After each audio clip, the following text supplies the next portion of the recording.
Ja, še enkrat hvala lepa za besedo. Predstavitev tele teme, kot vidite, gre onkraj tematike vašega posveta. Se pravi, govorili bomo o institucionalnem okolju, ki bo tudi ekološko kmetijstvo, kako bi rekel, sooblikovalo ali pa še boljše rečeno, institucionalno okolje, znotraj katerega sooblikujemo slovensko kmetijstvo, vključno z ekološkim kmetijstvom. Se pravi, zdaj smo nekako globoko v drugi polovici programskega obdobja 2014-2020 in aktivnosti v smeri, se pravi, sprememb ali pa, se pravi, oblike skupne kmetijske politike po letu 2020 so že kar v teku. Tole predstavitev sem si zamislil tako nekako, da si majčkeno ogledamo najprej kontekst, v katerem ta razprava poteka, kako daleč smo, koliko konkretnega je že znano in kaj nas še čaka, da bomo dobili kaj bolj oprijemljivega s strani Evropske komisije, kar imamo trenutno.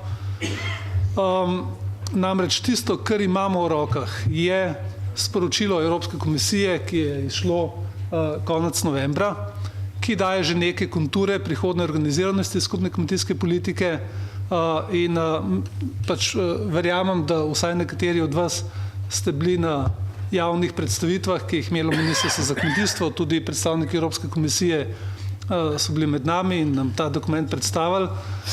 Jaz sem si pa danes zamislil svojo vlogo bolj v smeri refleksije nekoga, ki se pač ukvarja, mogoče majčkeno bolj raziskovalno, za kmetijsko politiko. Se pravi, pogovarjali se bomo o zasnovi, kako je zasnovan ta dokument, katera prednostna področja izpostavlja, in se bomo vprašali, zaznamo kakšne premike in če, kje vidimo te premike in katere novosti v izvedbi lahko pričakujemo za obdobje 2020 in naprej.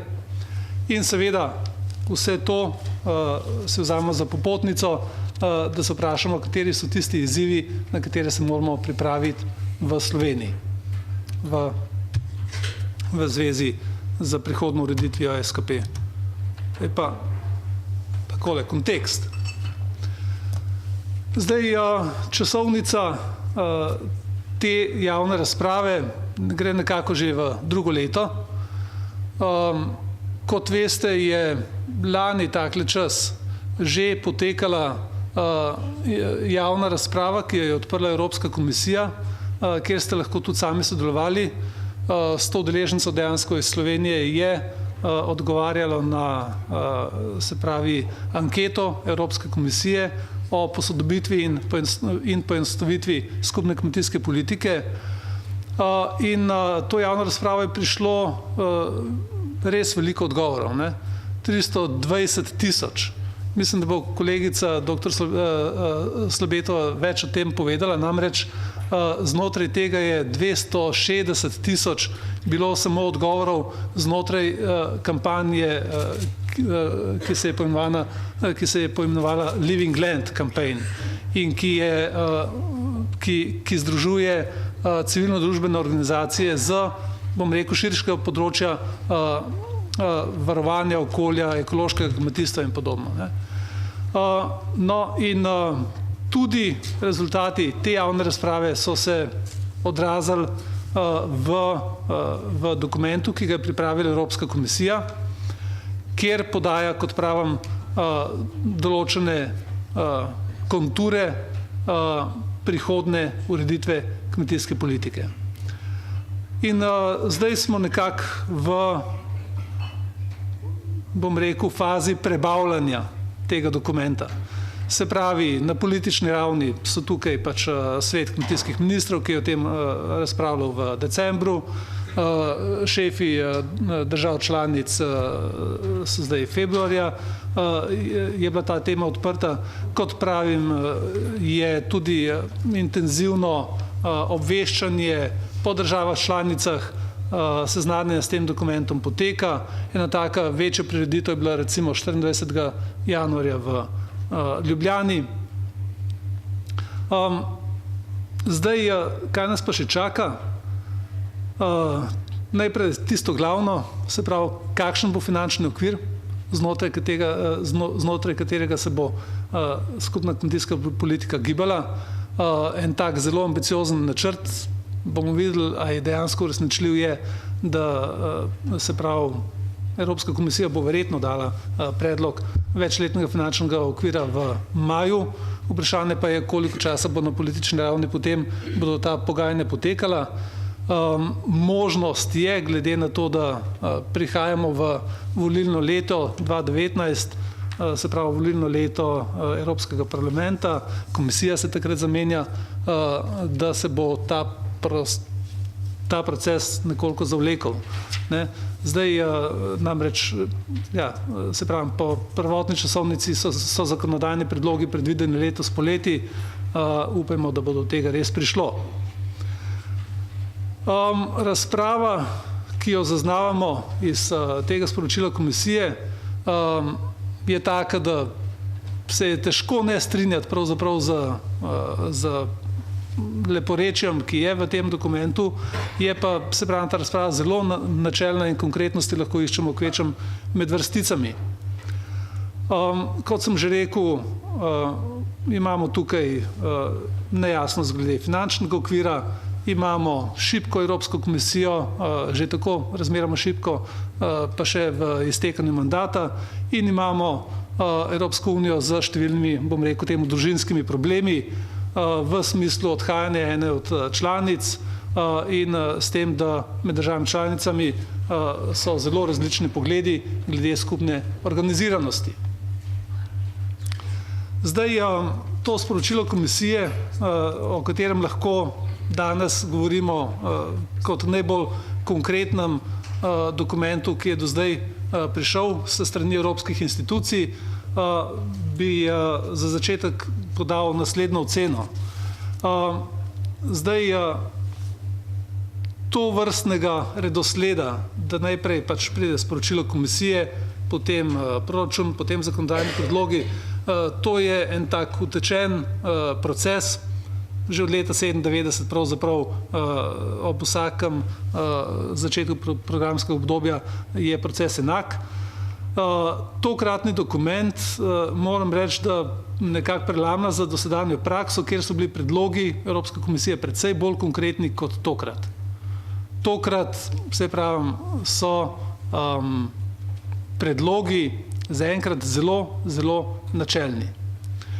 Tisto, kar zaznamo, kot sem rekel, med vrsticami, je ena stvar, poskus utrditve vloge skupne kmetijske politike v Evropski uniji. Ta vloga ni več tako samoumevna, kot je bila v preteklih desetletjih. Se pravi, Evropska unija se sooča z številnimi velikimi težavami na področju migracij, na področju varnosti, in utemeljevanje skupne kmetijske politike kot politike za kmete je preprosto preozko. In se pravi, širša javnost te skrbi ne razume, zaradi tega tudi verjetno večja pozornost, ki jo daje Evropska komisija tukaj, neki širši vlogi kmetijske politike, da kaže prispevek kmetijstva v recimo strateških ciljih Evropske unije, v teh tako imenovanih 10 prednostnih nalog tokratne komisije. Potem v globalnih ciljih SDG, se pravi Sustainable Development Goals, se pravi cilji trajnostnega razvoja Združenih narodov, Pariški sporazum, se pravi večja odpornost in aktivno delo kmetijstva v prilagajanju na podnebne spremembe. Tako da v retoriki zaznamo predvsem močen odmik od klasične kmetijske politike. Ko beremo ta dokument, dejansko je veliko, se pravi, pozornosti bilo namenjeno temu, da je pač jezik trajnostnega razvoja, skrbi za okolje, skrbi za naravo in pač čas bo pa pokazal, ali je to en tak pač taka pragmatična odločitev oziroma en pragmatičen poskus ohranjanja stare politike ali vendarle tokrat mislimo bolj resno.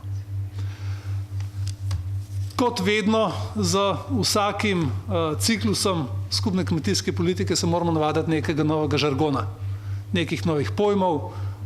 To pač uradništvo ima to rado na nek način. Ne?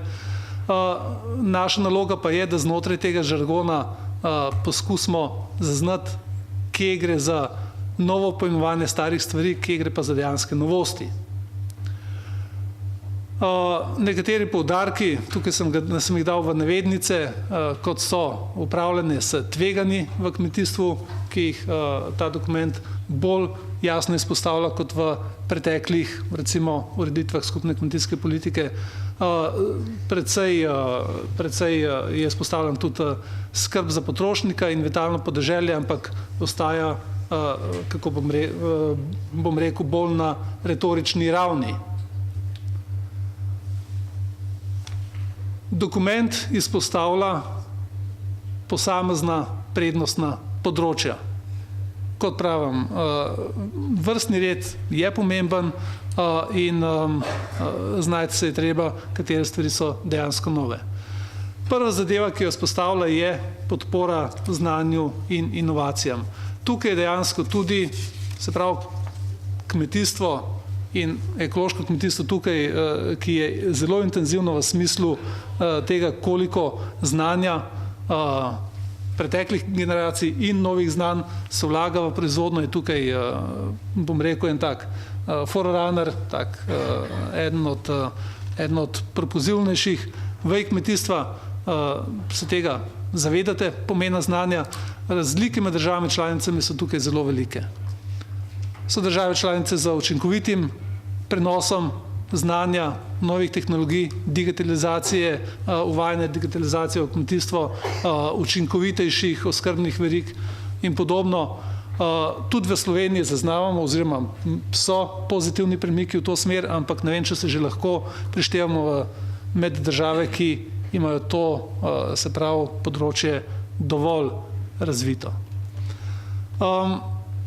Nov pojem, ki se ga bomo pač morali navaditi, je odpornost kmetijskega sektorja. Kaj znotraj tega pojma je, pač najdemo notri. Notri najdemo tisto klasično skrb za dohodke v kmetijstvu. Tukaj, se pravi, sporočilo Evropske komisije izpostavlja dileme, ki so nam dobro znane. Glede višine neposrednih plačil, se pravi, osnovnega plačila, koliko različno za travinje, različno za njivske površine ali višja plačila za recimo manjše kmetije in degresijo za večje kmetije. Vse te dileme ostajajo še vedno na ravni dilem. S tem, da tukaj Evropska komisija, se mi zdi, da vrača žogico državam članicam v smislu, da se moramo sami odločiti, kako bomo to odpornost v smislu skrbi za dohodke kmetov pač postavili. Se pravi, tukaj bomo države članice precej samostojno se odločale glede načina urejanja neposrednih plačil. Potem naložbe v izboljšanje tržne uspešnosti. Vemo, se pravi, naložbene potrebe so izjemne. Akumulacija kapitala v kmetijstvu je taka, kot je, nizka. In Evropska komisija tukaj daje velik pomen finančnim instrumentom, se pravi, manj, bom rekel, nepovratnih plačil in več vračljivih, se pravi, več podpor naložbam, ki so vračljive. Velika pozornost se daje podpora oziroma naložbam oziroma izboljševanju verig vrednosti. Zadeva, ki jo v ekološkem kmetijstvu se mi zdi precej dobro se zavedate, da recimo predvsem pri animalnih proizvodih so te verige vrednosti šibke. Potem Področje, kjer smo pričakovali od komisije bistveno več, je bolj konkretni predlogi, kakšni instrumenti v smislu bolj celovitega sistema upravljanja s tveganj. Sporočilo Evropske komisije tukaj ostane pri, kako bom tako rekel, zelo učbeniških in splošnih rešitvah. Potem imamo pa paket, se pravi, prioritet. Ena se nanaša na širšo skrb za razvoj podeželja, ki je zdaj poimenovana družbeno-ekonomsko tkivo podeželskih območij. Tudi tukaj komisija izpostavlja pomen gospodarske rasti, delovnih mest, generacijskega prenosa, mogoče novost tudi zaznava potrebo in tudi pri nas se mi zdi, marsikje v Sloveniji, vzamem recimo primer kakšnega Goričkega, recimo novih kmetov, ki prihajajo iz mest kmetovati, recimo, se pravi, komisija izpostavlja pomen podpornih mehanizmov, tako za generacijski prenos, kot tudi za nove kmete. Izpostavlja zadostitev pričakovanj javnosti, ki jo ima do kmetijstva v smislu zdrave hrane, varne hrane, skrbi za dobrobit živali, ampak se pravi zelo na načelni in retorični ravni, še bolj v tistem delu, kjer skupna kmetijska politika se sooča z globalnimi izzivi. Tukaj vidimo en močen, bom rekel, zelo močno retoriko v smislu odpiranja evropskega kmetijstva mednarodni trgovini, se pravi liberalizacije. Evropska unija vendarle je največja svetovna izvoznica hrane, in tukaj vemo pa, da smo države članice tukaj v zelo različnih položajih. In tukaj močno je izpostavljen pomen nadaljnjega odpiranja zunanje trgovine in pa aktivna vloga, aktivnejša kot do sedaj, skupne kmetijske politike v migracijski politiki, predvsem v smislu pomoči za tehnološko usposobitev, za kakovostnejšo kmetijsko proizvodnjo v državah, kjer se soočajo z največjimi problemi lakote, revščine in posledično migracij. Toliko glede prednostnih ciljev, sami se lahko naredite sliko, koliko je novega, ne kaj dosti. Zdaj pa tisto, kar so izvedbene novosti, ki jih iz tega dokumenta se da izluščati. Tista najbolj pomembna, na nek način se nam zdi skoraj da revolucionarna, je, da se pristop k načrtovanju politik, ki ga poznamo pri programu razvoja podeželja, zdaj širi na celotno skupno kmetijsko politiko. Se pravi, enako kot smo delali zdaj PRP, se pravi za podeželska, se pravi za sredstva Evropskega kmetijskega sklada za razvoj podeželja, enako bomo zdaj delali tudi za neposredna plačila.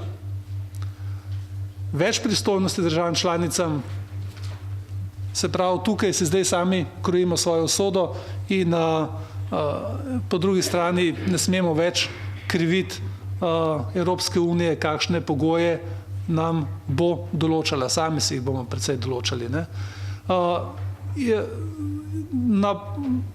Na podlagi dobro utemeljenih potreb, definiranja ciljev, potem opredeliti ukrepe, jih znati povezati s potrebami in jih tudi na koncu programskega obdobja tudi pokazati, kaj smo z temi denarnimi vložki naredili v smislu napredka.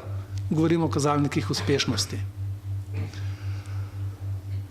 Druga zadeva, ki se mi zdi zelo pomembna sploh za tole skupino, v kateri sedimo danes, je okrepitev skrbi za okolje in podnebje. Se pravi, te dve stvari, te dve vsebini še bolj stopata skupaj in sedanja ureditev, ki je bila, bom rekel, kar na nek način shizofrena, se pravi, smo imeli znotraj prvega stebra, smo imeli navzkrižno skladnost, smo imeli zeleno komponento, in potem v drugem stebru kmetijsko-okoljska plačila. Zelo težko se bilo iz tega znajti tako kmetovalcem kot tudi institucijam, ki so odgovorne za pač izvajanje teh politik. Prihaja do nenehnih kratkih stikov na relaciji, se pravi, agencije za kmetijske trge, ministrstva, kmetovalcev, nihče ni zadovoljen s tem sistemom, ne. Zdaj, to sporočilo Evropske komisije govori o tem, da je treba postaviti te vsebine pod, temu rečejo, enotno arhitekturo, enotno ureditev, kako to doseči, tega pa še ni konkretiziranega. Druga zadeva, ki se nanaša predvsem na kmetijsko-okoljsko podnebna plačila, je, da Evropska komisija spodbuja zasuk, bom rekel, v razmišljanju. Do zdaj so bila ta plačila izvajana tako, da je bilo treba zadostiti določenim predpisanim praksam in potem številnim kontrolam, ki so iz tega izhajale, in številnim nelogičnostim, do katerih prihaja zaradi tega, ker pač neka predpisana praksa, ne vem, recimo za kakšne traviščne habitate, je pač predpisi ne sledijo temu, kar se dogaja v naravi, a ne, in na to normalno, da smo alergični, ne. Se pravi, prehod k temu, da bi ta plačila nagrajevala doseganje zastavljenih ciljev.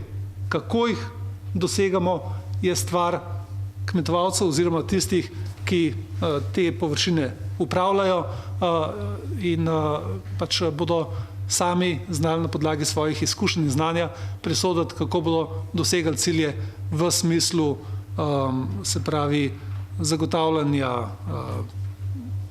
ekosistemskih storitev, biodiverzitete in podobno. Naslednja zadeva, spodbujanje kolektivnih pristopov. Se pravi, da se kmetovalci, lastniki zemljišč na problemsko zaokroženih območjih dogovorijo o tem, na kakšen način bodo upravljali se pravi, bolj trajnostno upravljali z površinami in da bodo okoljska plačila bolj območno zamejena. Se pravi, to je taka pomembna novost in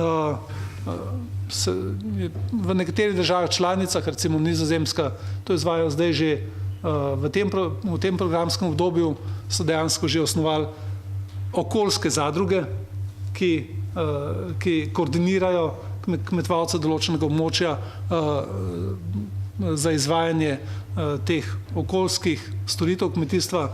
Zdaj druge države, tudi Slovenija, smo tukaj še nekako v začetku, ne. To so najpomembnejše novosti. In zdaj prihajam se pravi do zaključne misli, kateri so tisti izzivi, ki jih na podlagi do sedaj znanih dejstev lahko izpostavim kot ključne izzive. Rekel bom, da smo pred ene vrste zrelostnim preskusom. Do sedaj smo bili v enem takem zelo utirjenem, dirigiranem sistemu poklican, da glede na zakonodajo, glede na dodeljena sredstva in se pravi izvajamo skupno kmetijsko politiko po nekih skupnih pravilih. Zdaj, kot sem že rekel, se izpostavlja večja odgovornost na nas same. In zdaj pač sami se moramo vprašati, koliko smo dozoreli za to bolj samozavestno in samostojno oblikovanje ukrepov kmetijske politike in bo res nek test institucionalne zrelosti. Se pravi, s pozitivne strani, če gledamo, je to dejansko izziv. Se pravi, lahko postavimo politiko, ki je bolj prilagojena našim potrebam, možnostim. Čaka nas en zelo temeljit razmislek in imamo še vsaj 2 leti časa o tem, kako k temu pristopiti. Najslabše bi pa bilo, da se prepustimo inerciji. Ta nevarnost inercije je zelo velika. Se pravi, da bi kljub temu, da bi se šli strateško načrtovane politike, spet nekako končali v igri, se pravi, interesnega razdeljevanja sredstev na podlagi nekih pridobljenih pravic ali pa nekih trenutnih razmerij moči. In se pravi, na nas je, da se tej nevarnosti izognemo. Hvala lepa.